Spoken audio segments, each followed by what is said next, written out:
Welcome to Living Life in the End for the Successful and Fulfilled Woman. I am your host, Dr. Stephanie D. Barnes, the Liberated Lawyer. I help women to get everything they desire in life by equipping them with powerful strategies to achieve the fulfillment they desire and deserve. Who said you can't have it all? Clearly, they did not know about living life in the end. When women make powerful decisions and create great strategies, they can have everything they desire in life. Girlfriend, forget about choosing between being successful or fulfilled. You can be successful and fulfilled. It's time. It's time for you to get everything you desire and deserve. It's time for you to live your life on purpose. It's time for you to live a life that is fulfilled, meaningful, and full of joy. It's time for you to walk boldly in the power of your decisions. If you are going to be in this world, you need to be fulfilled in this life. Life is too long to be unfulfilled. Join me for another episode of Living Life in the End, where you learn how to live fulfilled, fit, and free.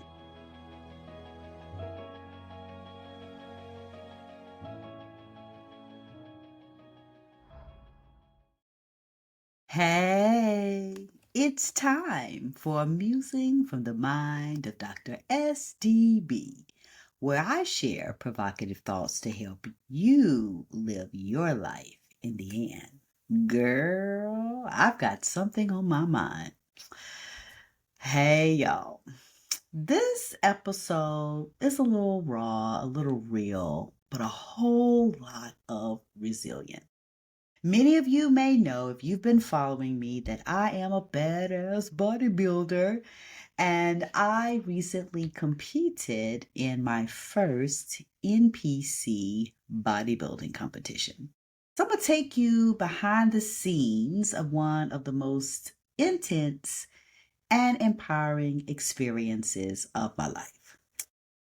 Spoiler alert, I did not walk away with the trophy, but I walked away with something even more valuable: wisdom, grace, and a damn good story.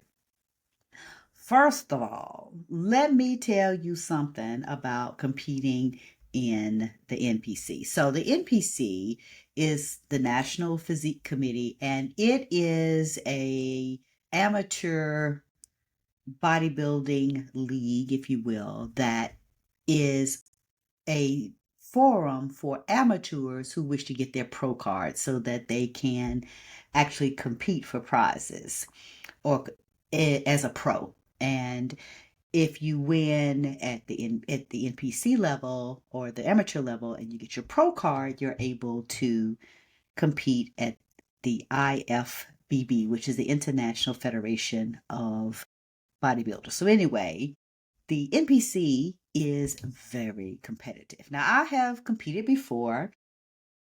I competed for the very first time about a year ago in a different federation, if you will, and it's smaller, a little bit less competitive in the sense that it's smaller, but still competitive and still a great experience. And I did really well and learned a lot, and I was really excited about preparing for this competition because after the very first competition I did in June, I had planned to do another in September. And y'all, 6 damn days before the competition, they canceled the entire show.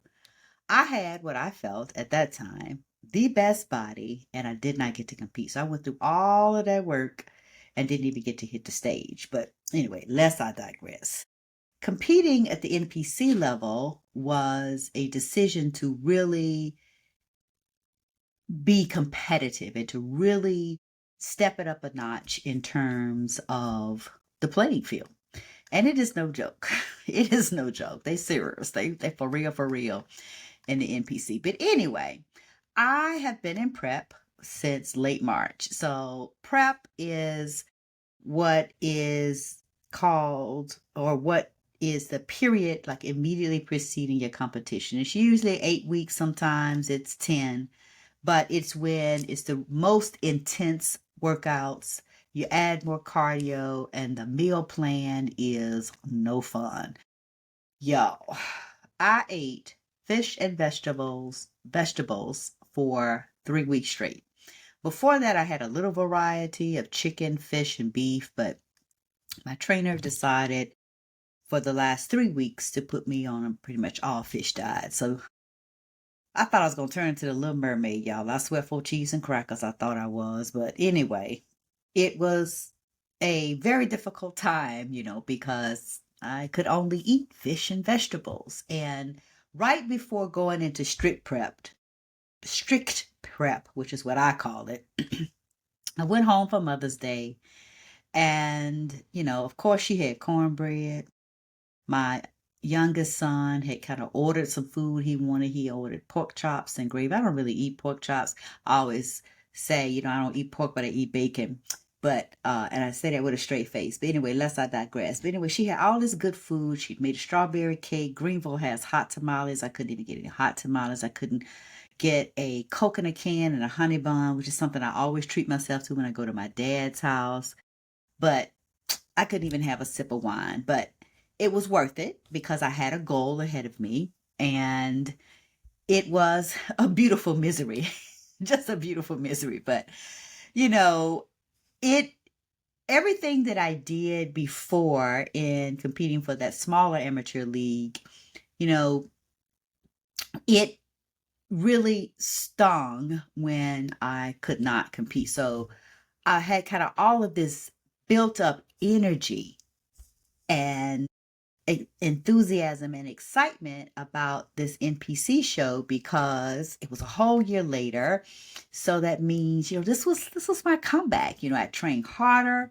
I'd gotten a new posing coach, and I felt like my posing was really great. I was just more confident on the stage, and I thought I had a shot.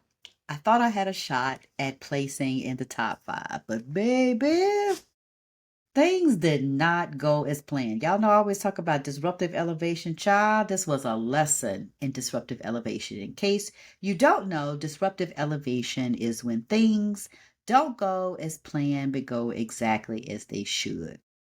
I'm not in quite agreement that not making top 5s was exactly what should have happened. But anyway, lest I digress. But anyway, the thing I learned is that, when everything goes left, you just got to keep standing. And let's just start with the tanning situation. So this competition had its own tanners. The tanners were on site, and it was a different tanner than who I had used before.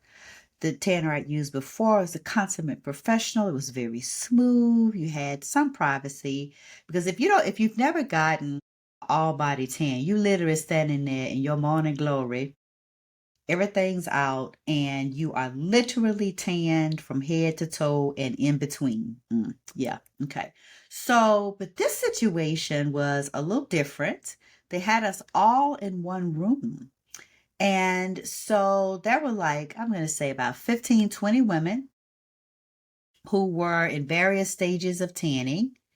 And it was like, we were in, it was, I don't want to call it a dehumanizing experience because, they were very kind. People were very professional, but it was just weird because it was me and all these women in a room, like herded in the middle, standing there with our arms up over our heads so that our tanning spray could dry. And we are all but naked. When I say I saw everything from everybody, I saw everything.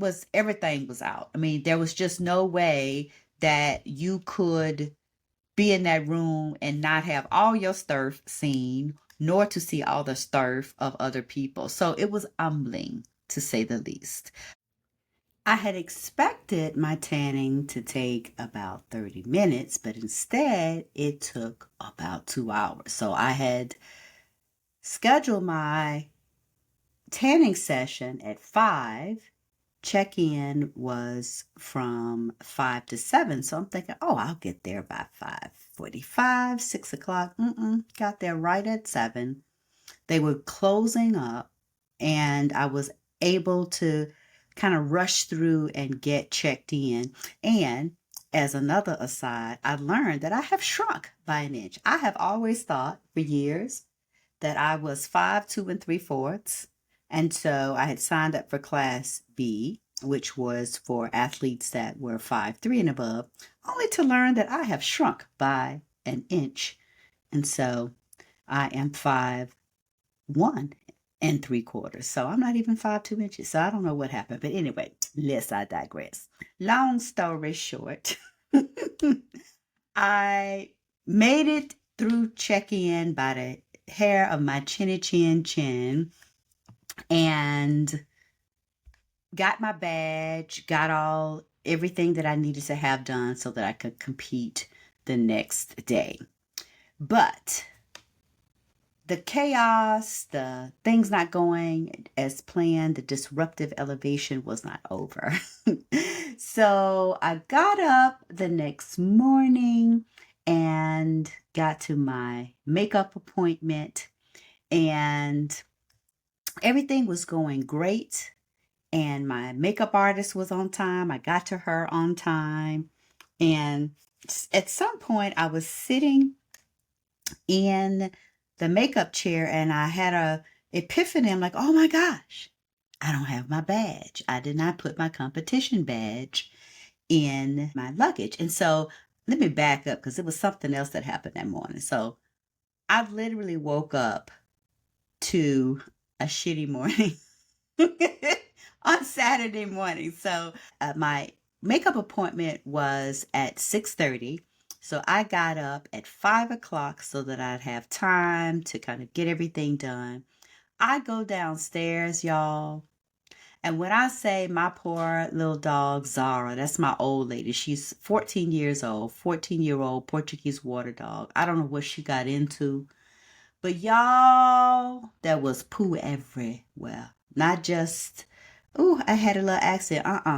She had like 4 or 5 different spots of, excuse the description, but I need to paint a picture for you. It was runny poo. So it wasn't like easy little, oop, just clean up. No. So I had to do a full scale cleanup Saturday morning, which took me about 30 minutes. I had to clean, I had to mop, get her situated. So instead of me having a relatively calm morning, because I managed to remain calm, and that's the theme of the day.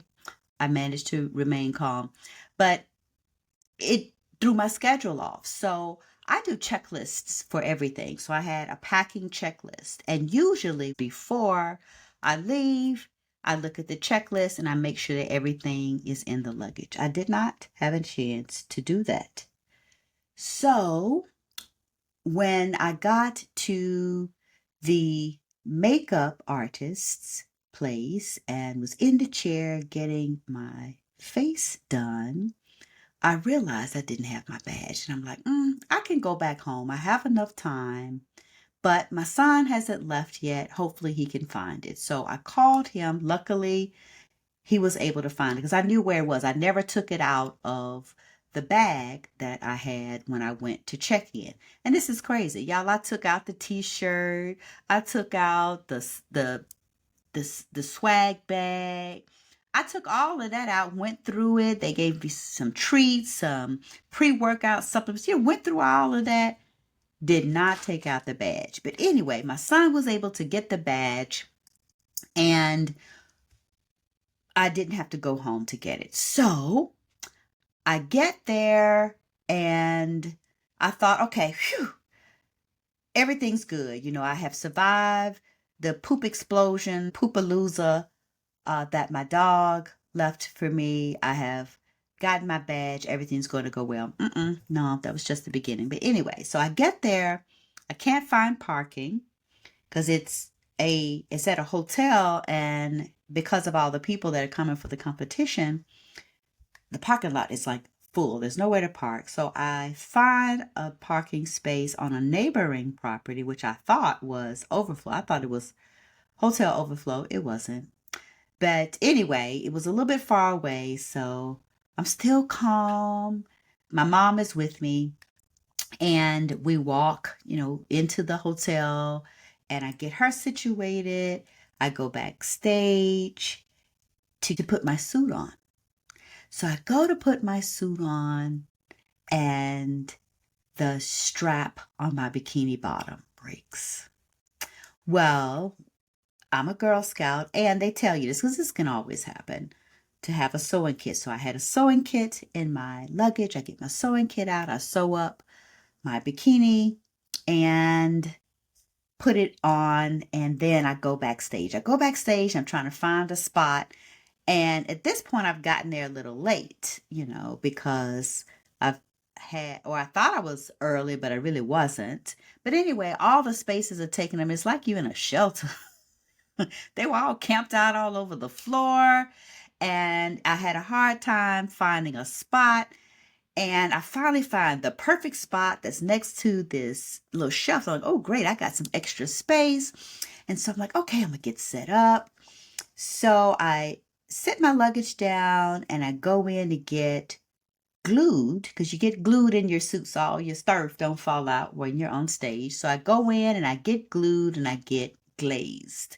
So you have tanning spray, and then the day of, before you go on stage, you get glazed, and it's just so you shine and have your soul glow on the stage. But anyway, I do that, go back. I was like, okay, well, I'll go ahead and put my jewelry on and make sure everything's good. Y'all, I open that luggage up.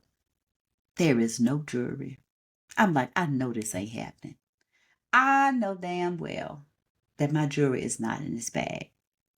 So remember that checklist? Yeah.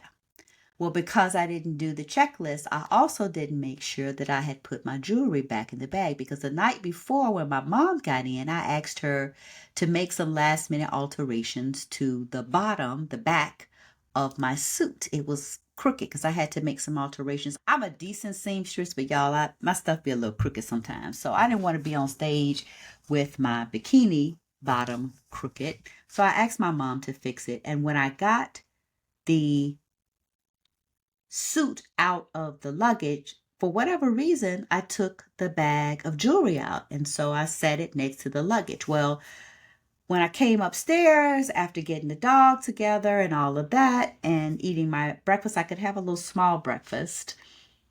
I didn't put the jewelry back in. So anyway, I had a moment and I'm like, okay, what am I going to do? And I could have sent my son home, but I'm like, I don't know, y'all who have children, who have sons, especially, they can't find stuff.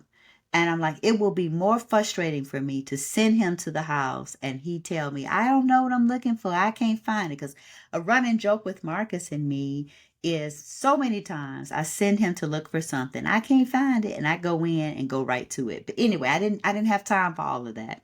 So in a split second, I said, you know what? I just got to go home. So I put on my little satin robe and hop in the car. I don't even tell my mom nor my son that I'm leaving. I'm like, I just got to go get it done.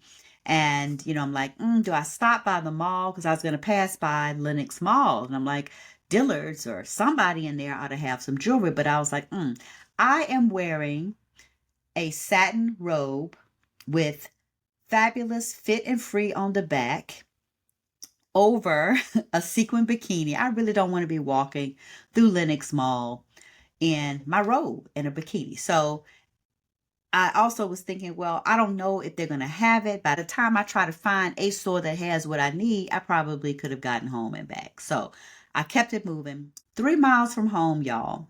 And there was a damn accident on the ramp to I-20 when you came around the Grady curve. Somebody had an accident. So traffic was at a standstill. And so at first I thought it was a usual people can't merge shenanigans, because I don't know why people get to that exit and don't know how to get over, don't know how to merge, whatever. So I thought it was the usual shenanigans, but no, it was an accident because we weren't moving at all.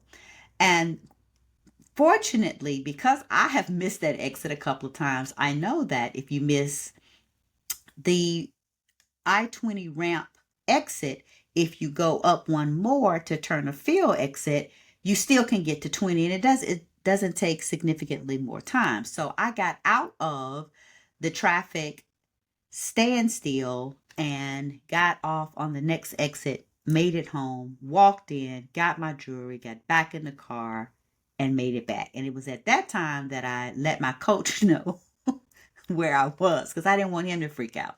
So, anyway, I get back with probably about 45 minutes to spare because fortunately, the bikini category was the last category. And so the show started at 9:30, and shows don't ever start on time.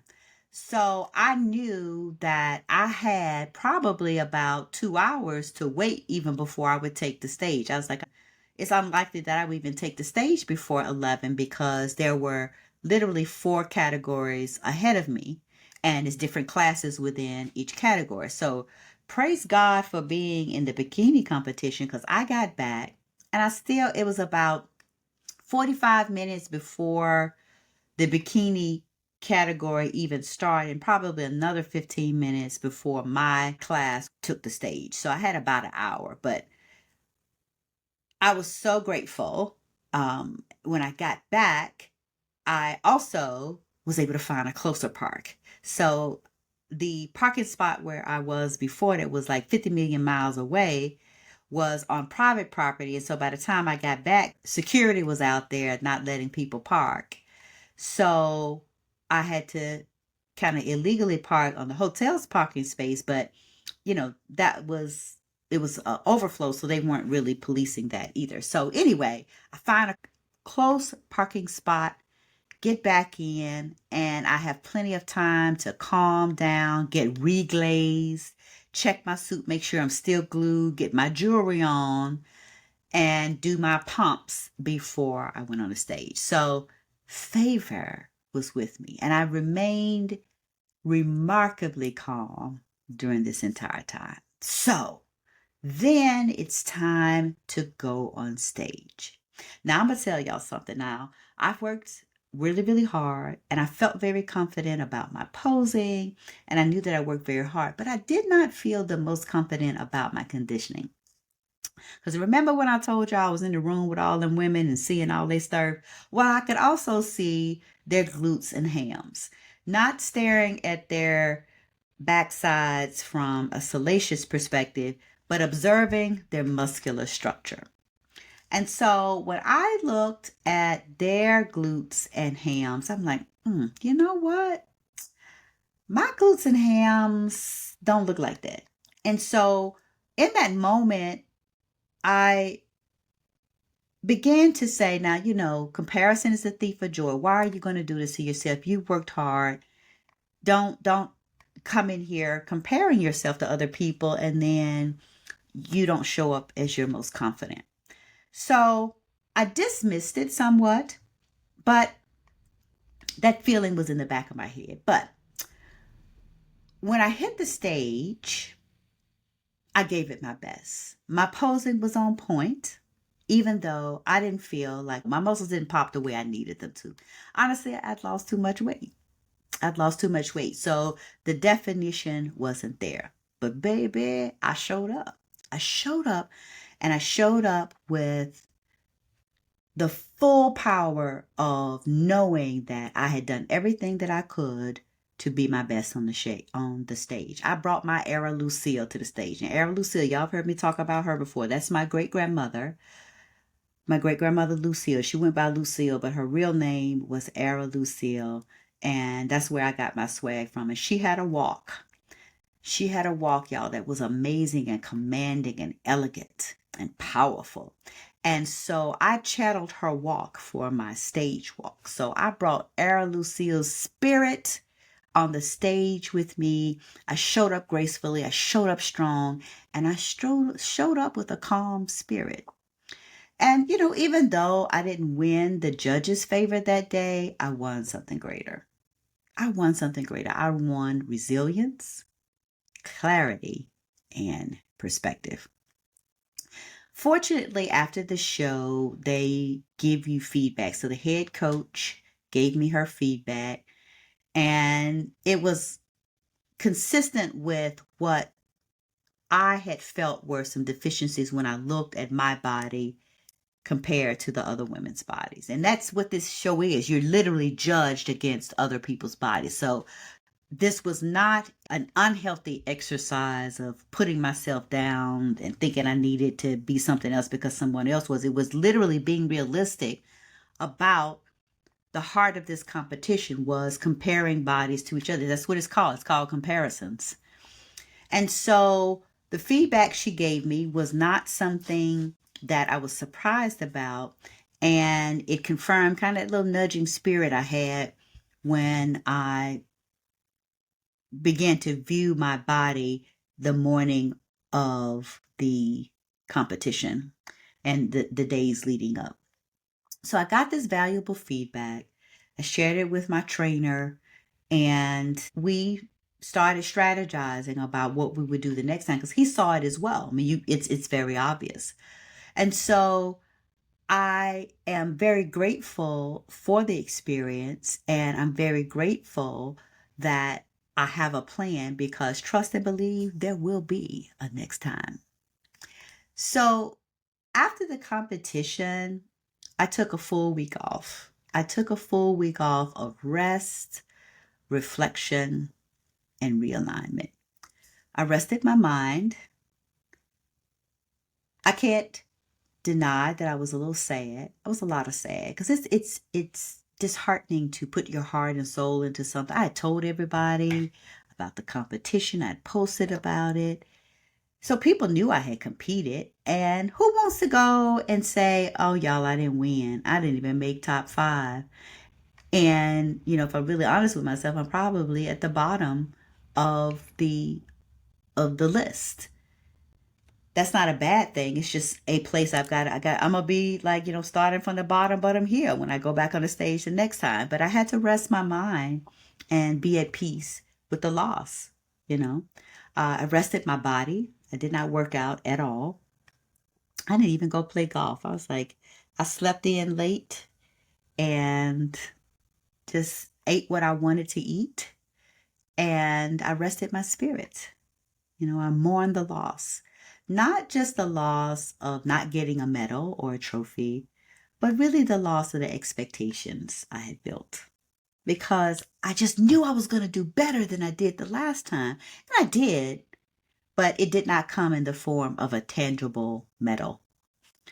So I had to think about Eminem, he says, back to the lab again, and so that's what I have been doing since the competition. I've been studying winners. And it's really important when you are competing for anything, competing for a job, competing in a literal competition, or when you are trying to compete with yourself, it's great to know what do winners look like? What are the things that they do? What are the things that they don't do? Why are they a winner? And how can I apply that to my journey? And so I had been watching winners beforehand. So I knew what a winning glute and hamstring looked like for a bikini competition.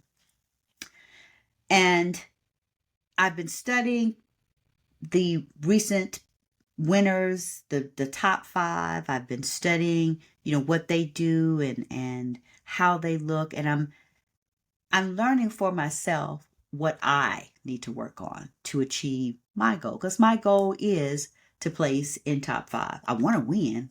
I want to win first place, and I want to get my pro card. The first step is making top 5. So I'm building a body. I'm building my body. Now I'm building a body that's not just stage ready, but life ready.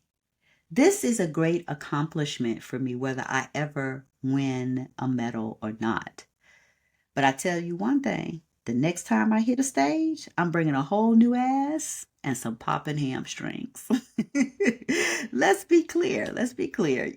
I am in it to win it. And even if I never place first, your girl gonna be looking damn good on the beach this summer.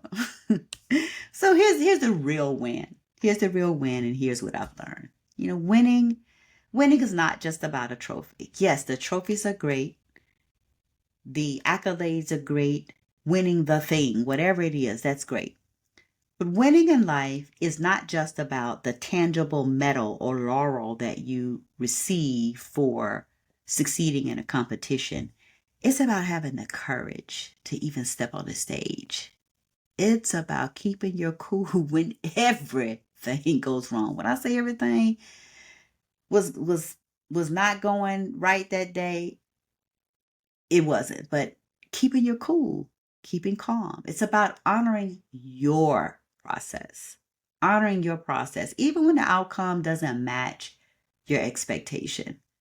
I am so proud of everything that I've done. I'm proud that I have inspired other women. I am proud that there are other women who have been inspired by my journey to start their own bodybuilding journey. One of my really good friends surprised me and came to the competition and said, "This is on my bucket list. And seeing you train for this has encouraged me." So that's a win right there. But most of all, winning is about choosing to get back up again and again and again. So, comparison can be the thief of joy, but if you let it, it will also light your fire when you are able to learn from other winners to create your own victory. So, you don't have to win the way the world defines it. You don't have to get the medal, get the trophy, be the victor to be the victor. Sometimes just surviving the madness, staying calm, and showing up anyway is the win. The trophy will come later. You will never get a trophy if you never show up to compete. So you gotta show up. The character you build, the confidence you gain, the grit that you embody, that's forever, and that's the real win. So I want you to think about a time when you didn't win. I'm going to put that in air quotes. What did you gain instead? I'd love to hear about it. Y'all shoot me a message. You know where to find me on social media. I want to hear about how you have turned a loss into a lesson.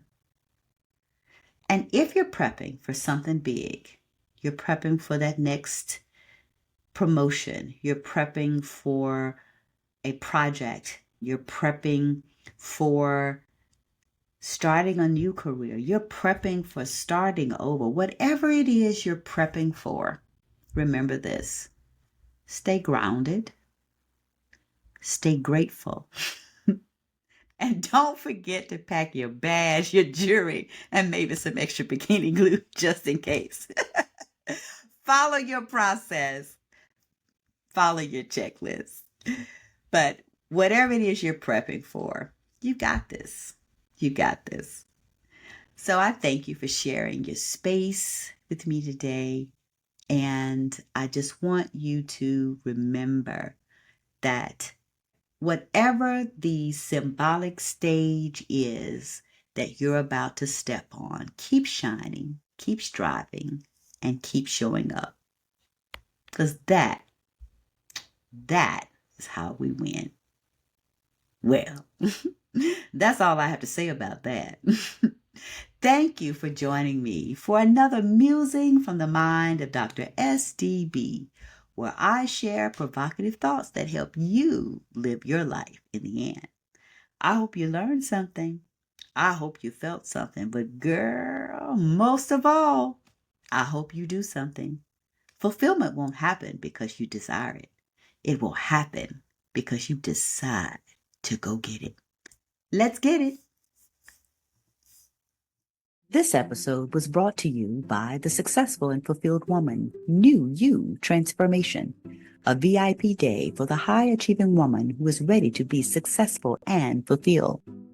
If you are a woman who feels burned out and uninspired, or you are a woman ready to start over after a divorce, death, or other disruption, or you are a mother whose children are ready to leave the nest or are already gone, and you are now ready to create a meaningful life for yourself, or you are a woman who's approaching your golden years and you want the next half to be the best half, or you are a woman who's ready to get more out of life and ready to stop marking time and start living life, then we need to have a revelation conversation. Go to www.everythingideserve.com to schedule your complimentary revelation conversation, where together we will talk about where you are now and where you want to be, and begin to develop a plan to get you where you desire to be.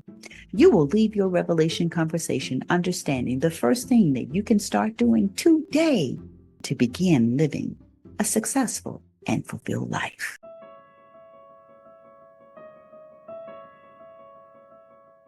Thank you for joining me for this episode of Living Life in the And for the Successful and Fulfilled Woman. Please be sure to let me know what made you feel something, what you learned, and what moved you to action. Please subscribe so you don't miss out on a great conversation. And don't forget to rate and review the podcast and let me know how you are living life in the end. Life is too long to be unfulfilled. Don't keep all this goodness to yourself. Tell someone else to listen for themselves. We should all be fulfilled. Remember, your life is the product of your choices. Choose to commit to bringing the desires of your heart to completion. You don't get what you deserve until you get what you decide. Life is too long to be unfulfilled.